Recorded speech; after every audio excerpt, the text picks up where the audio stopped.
তন্ত্র চর্চার সুযোগ এবং সম্ভাবনা দুটোই তৈরি হয়েছে। সুযোগ তৈরি হয়েছে এই অর্থে যে এই যে আপনি কথা বলছি, রাজনৈতিক দলগুলো সক্রিয় থাকছেন, সকলে কথা বলছেন। এটা শুধুমাত্র গত কয়েকদিনের ঘটনা তো নয়, এটা হচ্ছে ধরুন ২০২৪ সালের জুলাই আগস্টের গণঅভ্যুত্থানের পর যেটাকে আমরা রাজনৈতিক স্পেস বলবো সেটা তো বেড়েছে। আপনারা সকলেই অংশগ্রহণ করতে পারছে, বিভিন্নভাবে অংশগ্রহণ করছে। তো সেই দিক থেকে এটা প্রসারিত হয়েছে। কিন্তু গণতন্ত্র চর্চার তো কেবলমাত্র ধরুন সমাবেশ করা, আলোচনা করা ইত্যাদি না। গণতন্ত্র চর্চার কতগুলি দিক হচ্ছে, যে কিছু প্রাতিষ্ঠানিক দিক থাকে, আর কিছু হচ্ছে সংস্কৃতির বিষয় থাকে, রাজনৈতিক সংস্কৃতি। আবার এর তৃতীয় আরেকটা ডাইমেনশন আপনাকে বিবেচনায় নিতে হবে, রাজনৈতিক অর্থনীতির দিকটা যে কীভাবে দাঁড়াচ্ছে। ফলে আপনি যদি সংক্ষেপে আমি বলি যে হ্যাঁ, প্রসারিত হয়েছে, অবশ্যই প্রসারিত হয়েছে।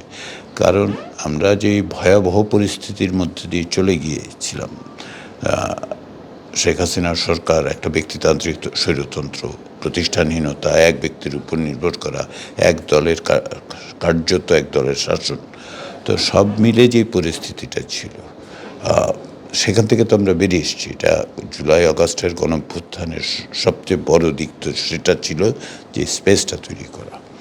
তো সেই জায়গা থেকে প্রসারিত হয়েছে, সম্ভাবনা তৈরি হয়েছে এই অর্থে যে এখন এখান থেকে আমরা কোথায় যাব সেই সিদ্ধান্তটা নিতে হবে আমাদের। এবং ধরুন রাজনৈতিক দলগুলোর সাথে আলাপ আলোচনার মধ্যে দিয়ে জুলাই জাতীয় সনদ তৈরির প্রক্রিয়ার অভিজ্ঞতা থেকে আমি বলি, সেটা হচ্ছে প্রতিষ্ঠান তৈরি করার তাগিদটা সাধারণ মানুষের মধ্যেও আছে, এবং রাজনৈতিক দলগুলো এখন এই ব্যাপারে কার্যত একমত যে প্রতিষ্ঠানগুলো ঠিক করতে হবে, রাষ্ট্রীয় প্রতিষ্ঠানগুলো তৈরি করতে হবে, এবং সেগুলোকে স্বাধীনভাবে কাজ করতে দিতে হবে, যাতে করে কোনো অবস্থাতেই এইটা কোনো ব্যক্তি বা গোষ্ঠীর সমর্থক না হয়ে পড়ে। আর রাজনৈতিক সংস্কৃতির দিক থেকে কিছু ইতিবাচক ঘটনা ঘটেছে। সেটা হচ্ছে যে, এটা আবারও বলি, জাতীয় ঐক্যমত্য কমিশনের অভিজ্ঞতাটা দেখুন। 30টির বেশি রাজনৈতিক দল ও জোট মাসের পর মাস আলোচনা করলেন, প্রকাশ্যে আলোচনা করলেন, সহিষ্ণুতা দেখালেন। তো সেটার খানিকটা পরিবর্তন আমরা লক্ষ্য করলাম। পরবর্তী সময়েও যেটা আমরা দেখলাম, শুধুমাত্র জাতীয় ঐক্যমত্য কমিশনের বিষয় না, তার বাইরেও রাজনৈতিক দলগুলো পারস্পরিক আলোচনার একটা ক্ষেত্র তৈরি হয়েছে এবং করছেন তারা।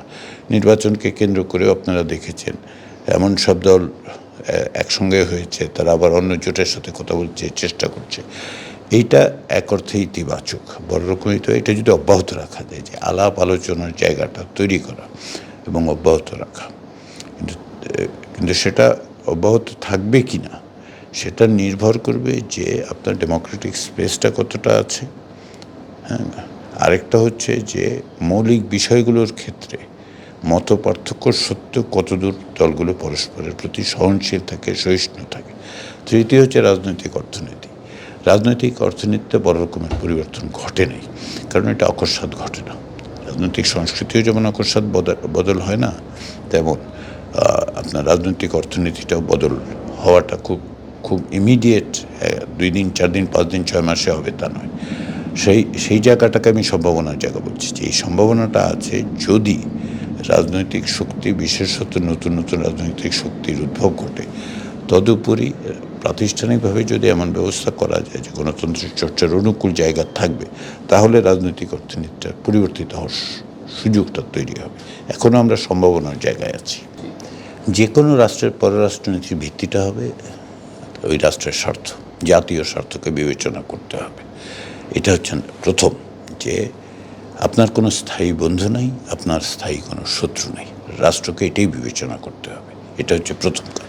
দ্বিতীয় কাজ হচ্ছে যে স্বল্প মেয়াদে নয়, বিবেচনা করতে হবে দীর্ঘমেয়াদে, যে দীর্ঘমেয়াদে তার কি প্রতিক্রিয়া। রাষ্ট্র হিসেবে বাংলাদেশ তার স্বার্থ, জাতীয় স্বার্থকে বাস্তবায়নের জন্য, সুরক্ষা করার জন্য দীর্ঘমেয়াদে তাকে ভাবতে হবে, যে আগামীকাল আমরা ক্ষমতায় থাকলাম, এর মধ্যে এগুলি এইভাবে আমি সুযোগ পুলিশ সুবিধাগুলো পাবো, সেভাবেই আমার রাষ্ট্রের পররাষ্ট্র নীতি তৈরি করবে, সেটা ভয়াবহ ক্ষতিকর।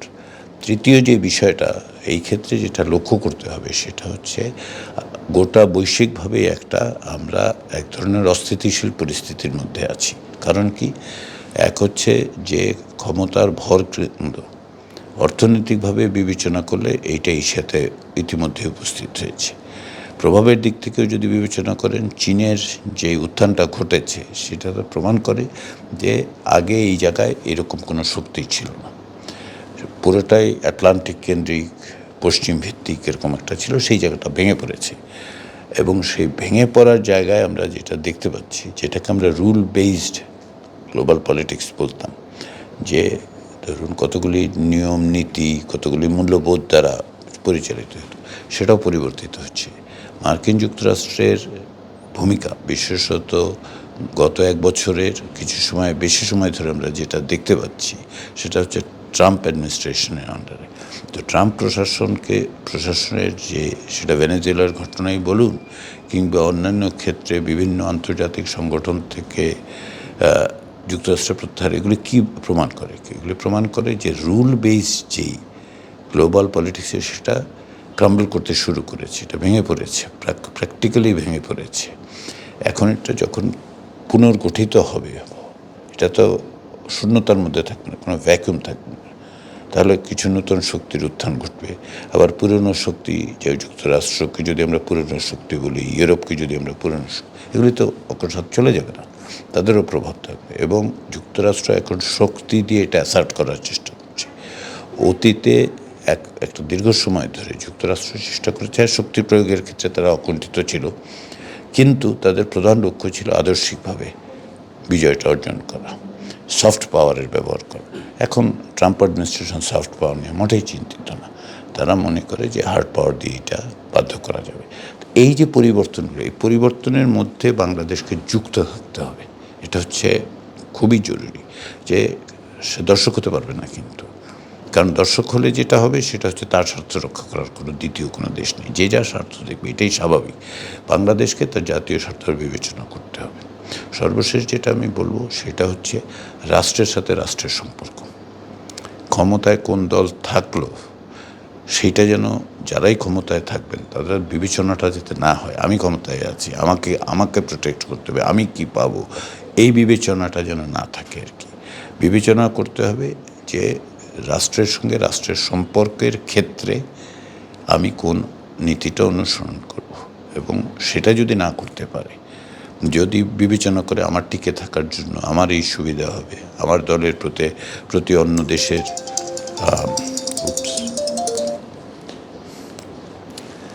এটা বিবেচনা করতে হবে যে আমার সাথে মানে সেটা যুক্তরাষ্ট্রই বলুন, রাশিয়া বলুন, ভারত বলুন, চীন বলুন, ক্ষমতাসীনরা রাষ্ট্রের প্রতিনিধি হিসেবে রাষ্ট্রের স্বার্থ রক্ষা করে অগ্রসর হতে হবে।